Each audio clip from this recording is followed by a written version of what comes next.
Please മുരളിയേട്ടാ, ടെസ്റ്റാ വരുന്നത്. Exam എടുക്കാറായി. ക്ലാസ്സുകള് വളരെ important ആണെന്നാ sir പറഞ്ഞ്. മിസ് ചെയ്യാൻ പാടില്ല. വേറെ ഒരു വഴിയില്ലാഞ്ഞിട്ടല്ലേ ചോദിക്കുന്നേ. പ്ലീസ് മുരളിയേട്ടാ, ഒന്ന് കൊണ്ടുപോയി വിടുവോ? മുരളിയേട്ടന് 100 കോടി പുണ്യം കിട്ടും. ഇത്രയും നാള് ഇവളെന്നെ പീഡിപ്പിച്ചതിനും അപമാനിച്ചതിനും ഒക്കെ പകരം വീട്ടാൻ പറ്റിയ ചാൻസാ ഇത്. മുരളിയേട്ട ഇതെന്താ ഇരുന്ന് ഉറങ്ങാതെ? ഒന്ന് എഴുന്നേക്ക് പ്ലീസ്. വാ.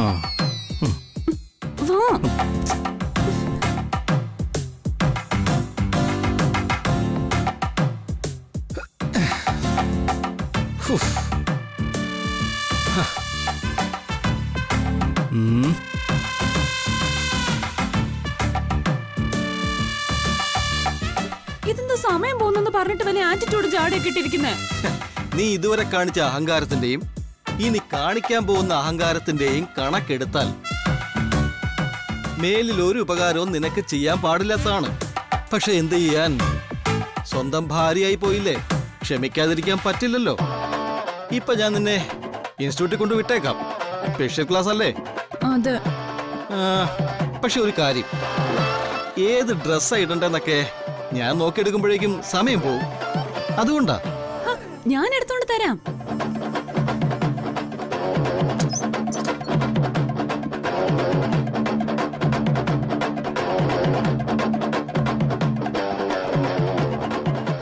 ഇത് നല്ലതാ.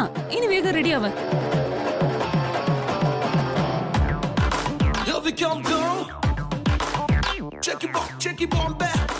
പല്ല് തേച്ചില്ലല്ലോ. ബ്രഷും പേസ്റ്റും കിട്ടിയിരുന്നെങ്കിൽ ഞാൻ എടുക്കാൻ പോയ താമസിക്കും. ആവശ്യക്കാരി നീയല്ലേ. സ്പെഷ്യൽ ക്ലാസ് ഇപ്പൊ എന്റേതല്ലല്ലോ. അതുകൊണ്ട് ശരി ശരി, ഞാൻ എടുത്തു തരാം.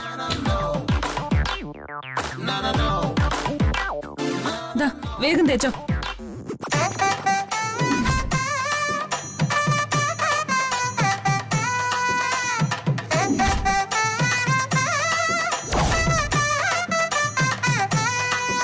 എന്റെ ഈശ്വര, ഇതെന്താ ഇപ്പൊ ഇങ്ങനെ ഒരു നോട്ടം?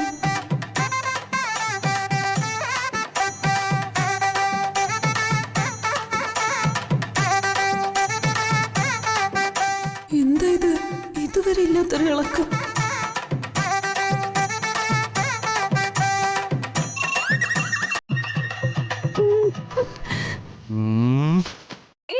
എന്താ നിങ്ങളുടെ ഉദ്ദേശം? സോറി, ഈ അവസരത്തില് ചോദിക്കാൻ പാടുണ്ടോന്ന് അറിയില്ല. എങ്കിലും ചോദിക്കുക. നമുക്കൊരു സെൽഫി എടുത്താലോ? ഇപ്പോഴാണോ സെൽഫി? സമയം പോകുന്നു. പെട്ടെന്നൊന്ന് റെഡിയാവ്. അത് പറഞ്ഞാ പറ്റില്ല. സെൽഫി ഇപ്പൊ തന്നെ വേണം. കഴിഞ്ഞ ദിവസം നീ എന്നെ പെടുത്തിയില്ലേ? അതുപോലെ ഒരു അവസരം ഇനി നിനക്ക് തരില്ല. നീ എന്റെ തന്നെ ഭാര്യയാണെന്ന് മറ്റുള്ളവരെ ബോധ്യപ്പെടുത്താനാ ഈ സെൽഫി. വാ ഇങ്ങോട്ട്. വാന്ന്. ചിരിക്കടി അങ്ങോട്ട്.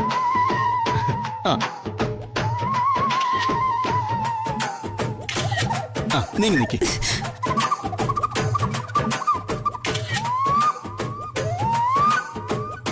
തൽക്കാലം ഇന്ന് ഇത് മതി. അപ്പൊ പിന്നെ ഞാൻ പോയി കുളിച്ചിട്ട് വരാം. ഹലോ. ഓ, താങ്ക് യു.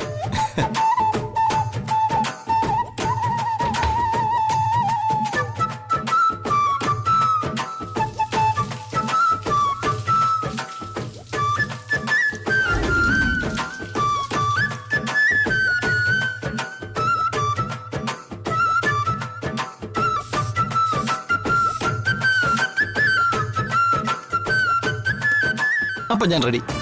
പോ നമുക്ക്.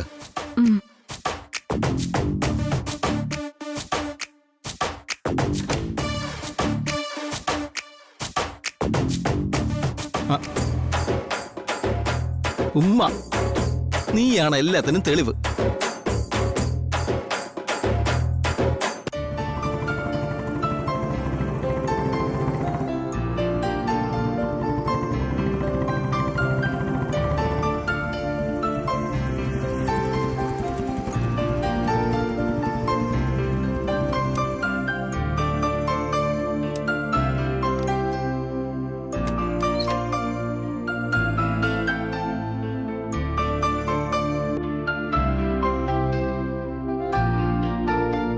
ഈശ്വര, അഞ്ജലി ഇല്ലാതെ വരണ്ടെന്നാണ് പറഞ്ഞിരിക്കുന്നത്. ഇതുപോലൊരവസ്ഥ ഇത്രയും നാളും ഉണ്ടായിട്ടില്ല. പറഞ്ഞിട്ട് കാര്യമില്ല.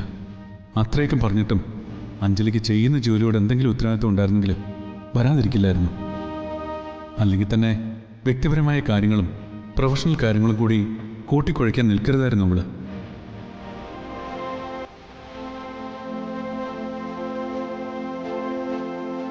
Hello mister Prasad.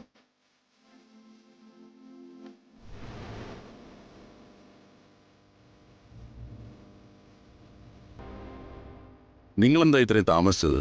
നേരത്തെ വരുമെന്നാണല്ലോ ഫോണിൽ സംസാരിച്ചപ്പോൾ പറഞ്ഞത്. സാർ, അത് ഞാൻ നേരത്തെ വീട്ടിൽ നിന്ന് ഇറങ്ങിയതാ. ചില ഡിസൈനേഴ്സിനെ കാണാൻ കയറി.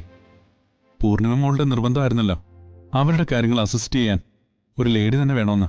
അതെ, അഞ്ജലിയുടെ കാര്യത്തിൽ അവൾ വാശി പിടിച്ചത് അതുകൊണ്ടാ.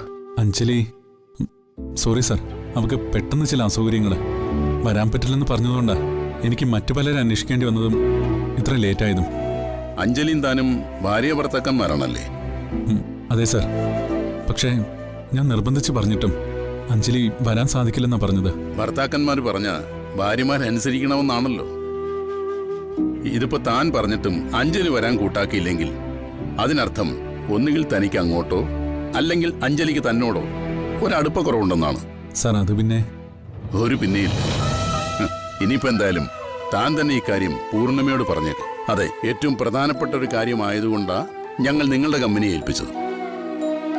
അതവളുടെ ഇഷ്ടാനുസരണം വൃത്തിയായി ചെയ്യാൻ കഴിയില്ലെങ്കിൽ പിന്നെ നേരിട്ട് പറഞ്ഞ് അവസാനിപ്പിക്കുന്നതാണ് നല്ലത്. ഇതുവരെ ഏൽപ്പിച്ച എല്ലാ ഇവന്റ്സും ഭംഗിയായി നടത്തിയിട്ടുള്ളൂ. ഇപ്പോ ഇങ്ങനൊരവസ്ഥ വന്നല്ലോ ഈശ്വര. വാടോ, എന്തായാലും താൻ അകത്തേക്ക് വാ.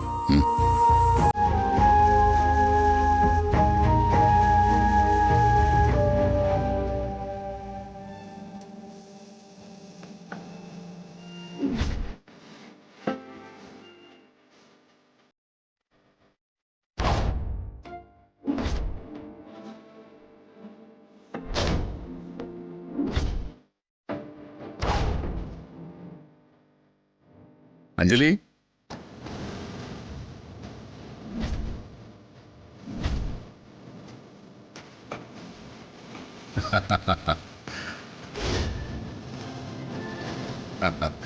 എന്താടോ ഒരു അമ്പരപ്പ്? താൻ വരുമെന്ന് പറഞ്ഞ സമയം കഴിഞ്ഞ് കുറച്ചു കഴിഞ്ഞപ്പോ അഞ്ജലി വന്നിരുന്നു. എല്ലാ കാര്യങ്ങളും പൂർണിമയുമായി സംസാരിച്ച് ശരിയാക്കിയവൾ. അപ്പോഴാ അഞ്ജലിയും താനും ഭാര്യ ഭർത്താക്കന്മാരാണെന്നും അവൾ വന്ന കാര്യം താൻ അറിഞ്ഞിട്ടില്ലെന്നും സംസാരം കേട്ടപ്പോൾ മനസ്സിലായി. ദമ്പതിമാർക്കിടയിൽ ഇത്തരം കൊച്ചു കൊച്ചു പിണക്കങ്ങൾ സ്വാഭാവികമല്ലേ? അതറിയാവുന്നതുകൊണ്ടാ ഞാൻ ഇങ്ങനെ ഒരു തമാശയ്ക്ക് തന്നെ കുറച്ച് ടെൻഷൻ അടിപ്പിച്ചത്. ഏതായാലും താൻ ഭാഗ്യവാനാണ്. എന്തൊക്കെ പിണക്കങ്ങളും അഭിപ്രായ വ്യത്യാസങ്ങളും ഉണ്ടെങ്കിലും സ്വന്തം ഭർത്താവിനെ മറ്റുള്ളവരുടെ മുമ്പിൽ താഴ്ത്തി കെട്ടാൻ നല്ല ഭാര്യമാർ സമ്മതിക്കില്ല. അതാ തന്നോട് പറഞ്ഞില്ലെങ്കിൽ പോലും തൻ്റെ അഭിമാനം സംരക്ഷിക്കാൻ വേണ്ടി അഞ്ജലി ഇവിടെ ഓടിയെത്തി. മനസ്സിലായോ?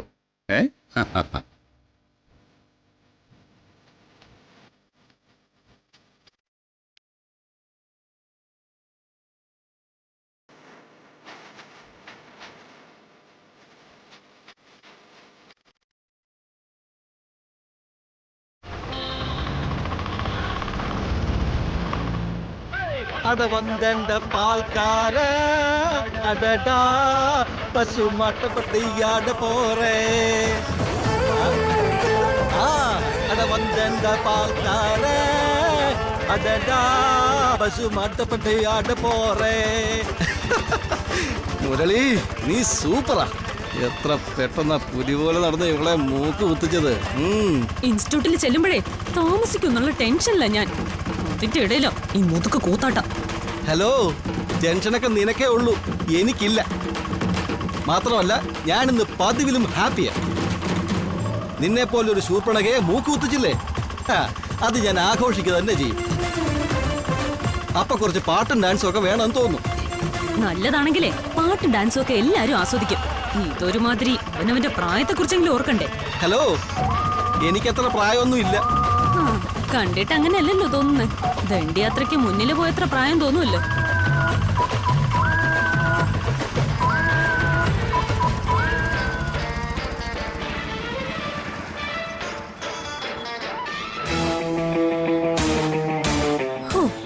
വിശ്വാസം. എന്റെ വണ്ടി കയറിയിരുന്ന് എന്നെ കളിയാക്കിയിട്ട് ഇതിൽ നിനക്ക് സമയത്തിന് ഇൻസ്റ്റിറ്റ്യൂട്ടിൽ ചെല്ലാമെന്ന് നീ വിചാരിക്കുന്നുണ്ടോ? എന്നെ കൊണ്ടുവിടാന്ന് വാക്ക് പറഞ്ഞതല്ലേ? ആ പേരിൽ എന്നെ കൊണ്ട് എന്തെല്ലാം ചെയ്യിച്ചു. നീ ചെയ്തതിനൊക്കെയുള്ള ദൂരം നീ യാത്ര ചെയ്ത് കഴിഞ്ഞു. ഞാൻ പാട്ടും വെക്കും, ഡാൻസും കളിക്കും. സന്തോഷമായിട്ട് ഇതൊക്കെ ആസ്വദിക്കുകയാണെങ്കിൽ ഇൻസ്റ്റിറ്റ്യൂട്ട് വരെ കൊണ്ടുവിടാം ഞാൻ. ഇല്ലെങ്കിൽ ദാ ഇവിടെ ഇറങ്ങാം. എന്തു വേണം? പാട്ടിടാവോ? ആ അതിനെന്താ, ഇട്ടോ ഇട്ടോ ഇട്ടോ. ഹാ, അങ്ങനെ വഴിക്ക് വാ.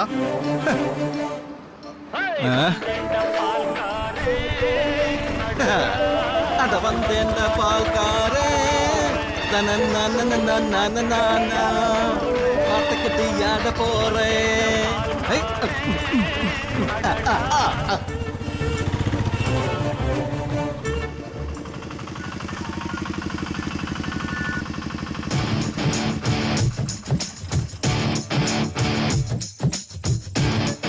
എങ്ങനെയുണ്ട് എന്റെ എക്സ്പെർട്ട് ഡ്രൈവിംഗ്? പാട്ടിട്ടാലും ഡാൻസ് കളിച്ചാലും കറക്റ്റ് സമയത്തിന് എന്റെ ഭാര്യയെ ഞാൻ ഡ്രോപ്പ് ചെയ്തില്ലേ? അതാണ് മുരളി. എന്താ ഭാര്യ എന്ന് പറഞ്ഞ് ഇഷ്ടപ്പെട്ടില്ലേ? ശരിയാക്കി തരാം. അതിനാണ് ഈ സെൽഫി.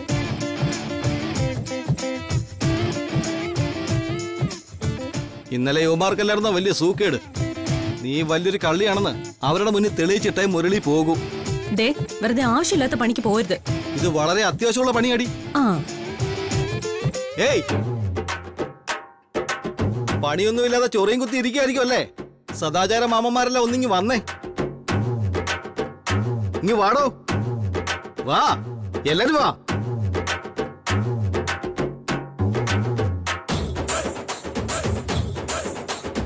എന്താടോ ഒരുപാട് നിന്ന് പ്രസംഗിക്കുന്നുണ്ടല്ലോ, കിട്ടിയതൊന്നും പോരെ? ഹാ. എടാ, 4 പേരും കൂടി ഒരുത്തന്നെ ചാമ്പുന്നത് അത്ര വലിയ ആണത്തൊന്നും അല്ല. നേർക്ക് നേരെ മുട്ടുന്നതിനാടാ ധൈര്യം വേണ്ടത്. ഏതെങ്കിലും ഒരു പെണ്ണ് പറയുന്നത് കേട്ട് ഞാനാണ് കുറ്റക്കാരനെന്ന് നീയൊക്കെ വിധി എഴുതിയല്ലോ. നിന്നെയൊക്കെ പോലുള്ള ക്രിമികളുടെ മുമ്പിൽ ആളാവാൻ വേണ്ടിയല്ല, എങ്കിലും സത്യം തെളിയിക്കാൻ വേണ്ടി മാത്രമാ ഞാനിത് ചെയ്യുന്നത്. എന്ത് ചെയ്യുന്നത്? നിന്റെ തലയ്ക്കെന്തോ കുഴപ്പമുണ്ടെന്ന് തോന്നല്ലോ. തലക്കല്ലടാ, നിന്റെയൊക്കെ കണ്ണിനാ കുഴപ്പം. ഒരു ഭാര്യയും ഭർത്താവിനെ കണ്ടാ സംശയം. യഥാർത്ഥ ഭാര്യയും ഭർത്താവുമാണോ അല്ലയോ എന്ന്. ഏതെങ്കിലും പെങ്കൊച്ചിനെ കണ്ട ഭാര്യയാണെന്ന് തോന്നുന്നതും ഒരു രോഗം തന്നെ. നിന്നെയൊക്കെ ഞാൻ കുറ്റം പറയുന്നില്ല. ഒരു പെണ്ണ് കരഞ്ഞ നീയൊക്കെ അവളെ വിശ്വസിക്കും. പക്ഷെ സത്യം ദാ ഈ ഫോണിലുണ്ട്. ഞാനും ഇവളും ഞങ്ങളുടെ ബെഡ്റൂമിൽ നിൽക്കുന്ന മനോഹര ചിത്രം നിങ്ങൾക്ക് ഈ ഫോണിന്റെ ഗാലറി നോക്കിയാൽ കാണാം.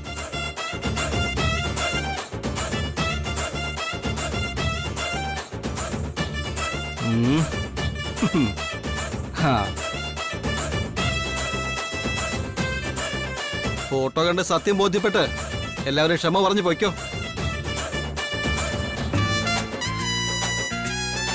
ഒരു കാര്യം മനസ്സിലാക്കണം, സ്നേഹമുള്ള ഭാര്യ ഭർത്താക്കന്മാരായാൽ അവിടെ ചിലപ്പോൾ വഴക്കും പിണക്കും ഒക്കെ ഉണ്ടാവും. അത് സ്നേഹക്കുറവുകൊണ്ടല്ല, സ്നേഹ കൂടുതലുകൊണ്ടാ. എടാ പ്രാന്ത, ഇതിനകത്തൊരു ഫോട്ടോ ഇല്ല, ഒരു വാഴക്കയില്ല. കാണിച്ചാടാ ഫോട്ടോ.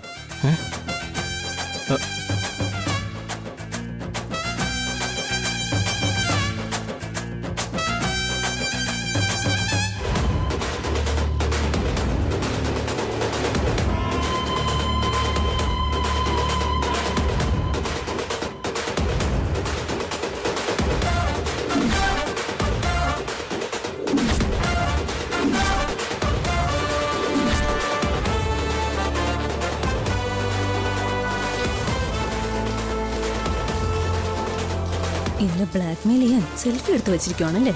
കാണിച്ചു തരടാ ഞാൻ.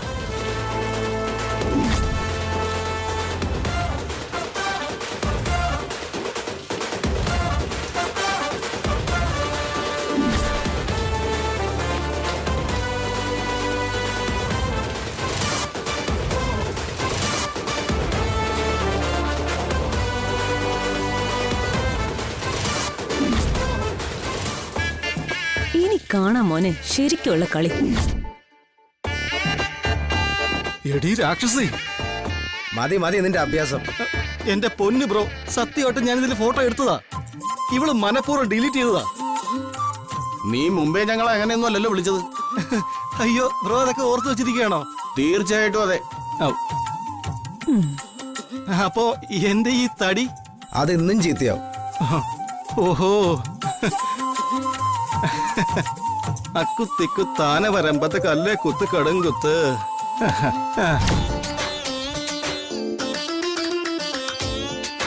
ഇവനിതെവിടെ പോയി? ആവോ, ഞാൻ പോട്ടെ, സമയം പോകുന്നു.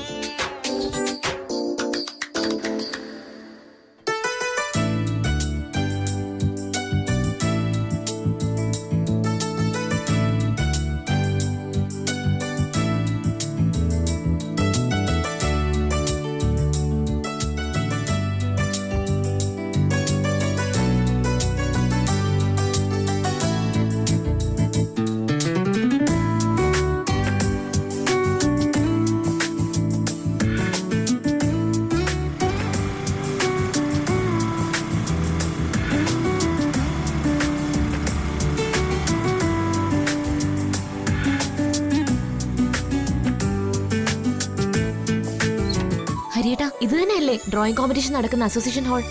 പുറത്തൊന്നും ആരെയും കാണുന്നില്ലല്ലോ. ഇത് തന്നെയാ സ്ഥലം, കേറി നോക്കാം നമുക്ക്. ഹരിയേട്ടാ, വലിയ മത്സരമായിരിക്കും എന്നാ തോന്നുന്നേ. എനിക്കെന്തോ പേടി തോന്നുന്നു. എന്തിനാ പേടി? എത്ര വലിയ കോമ്പറ്റീഷൻ നടന്നാലും 1ാം സമ്മാനം തനിക്കാം, അത് ഷുവറല്ലേ? ആണോ? ഓവർ കോൺഫിഡൻസ് തന്ന് എന്നെ കുഴിയിലാക്കോ ഹരിയേട്ടൻ? ഓവർ കോൺഫിഡൻസ് ഒന്നും അല്ല, തനിക്ക് ടാലന്റ് ഉണ്ടെന്നുള്ള കാര്യം ഉറപ്പാ. അതുകൊണ്ടാ തനിക്ക് സമ്മാനം കിട്ടുമെന്ന് ഞാൻ ഉറപ്പിച്ച് പറഞ്ഞത്.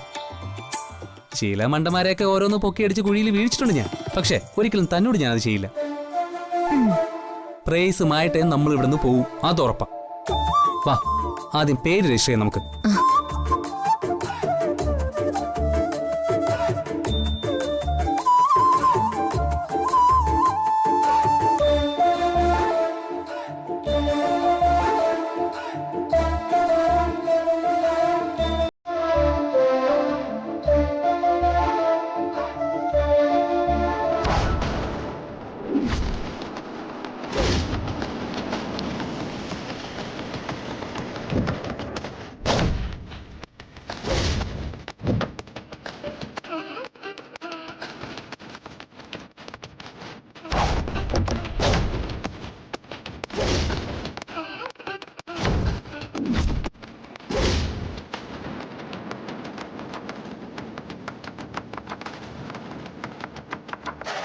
ഇത് തന്നെയല്ലോടോ പത്രത്തിൽ പറഞ്ഞ സ്ഥലം? അതെ സാറേ. നമ്മുടെ ആവശ്യത്തിന് ഇണങ്ങുന്ന തരം ആർട്ടിസ്റ്റുകൾ ഉണ്ടാവും ഇവിടെ. ഏത് തരം വേണമെങ്കിലും കിട്ടും സാറേ. പഴയ വരക്കാരുടെ ചിത്ര പ്രദർശനവും പുതിയ വരക്കാരുടെ പെയിന്റിംഗ് കോമ്പറ്റീഷനും ഒക്കെ നടക്കുന്നുണ്ട് ഇവിടെ. ആഹാ, താനെല്ലാം വിശദമായി പഠിച്ച് കടവിറങ്ങി നിൽക്കുകയാണല്ലോ. പഴയ പട്ടാളക്കാരനായിപ്പോയല്ലേ സാർ. ഓരോ ഓപ്പറേഷൻ ഇറങ്ങുമ്പോഴും മുഴുവനും പഠിച്ചിട്ട് ഈ മണിവർണ്ണ പിള്ള ആദ്യം ചൂടാൻ വയ്ക്കുള്ളൂ. തന്റെ ഈ തള്ളും വെടിവെപ്പും ഒക്കെ എന്റെ അടുത്ത് തന്നെ വേണോ? സോറി സാർ, ശീലമായിപ്പോയതാ. വാ.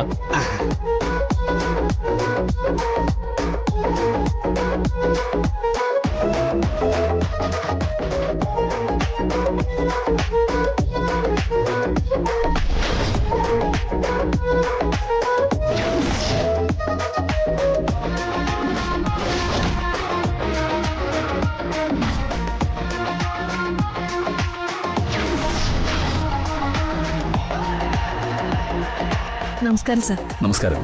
Hartley welcome to the art expo. ഇവിടെ പ്രദർശനമുണ്ട്, വിൽപ്പനയുണ്ട്. And we also have a painting competition. സാറിന് പ്രത്യേകം താല്പര്യം തോന്നുന്ന ചിത്രങ്ങളെക്കുറിച്ച് പറഞ്ഞാൽ മതി. We will make the arrangement. Thank you. Thank you sir.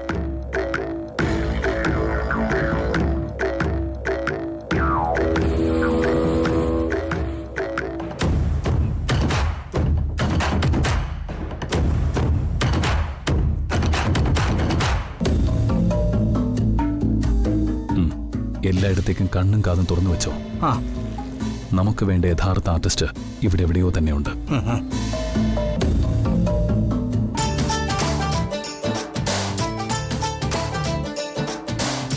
പേര് പറയൂ. ആര്യ. അധികം തന്നോളൂ. സർട്ടിഫിക്കറ്റ്.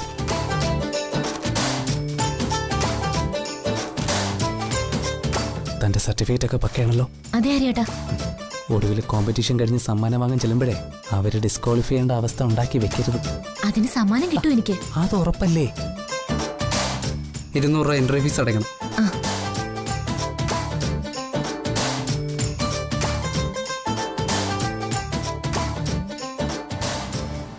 ശരി. ഓക്കെ.